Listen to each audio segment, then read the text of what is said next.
Hello family members, আমি so bi bala sung na mo hope krese itabi mo kana ekta kurina dikhai dibo itu kana to bole gospel song ase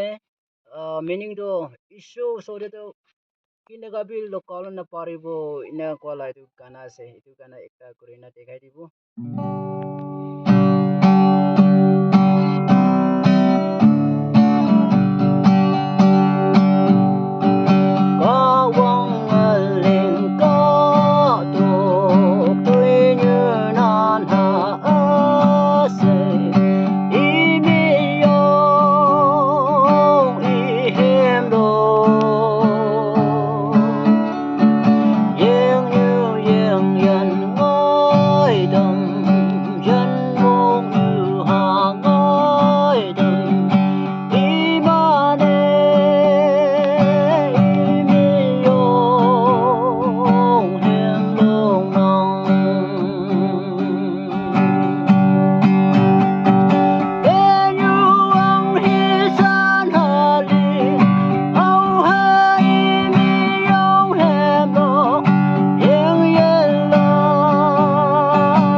Allah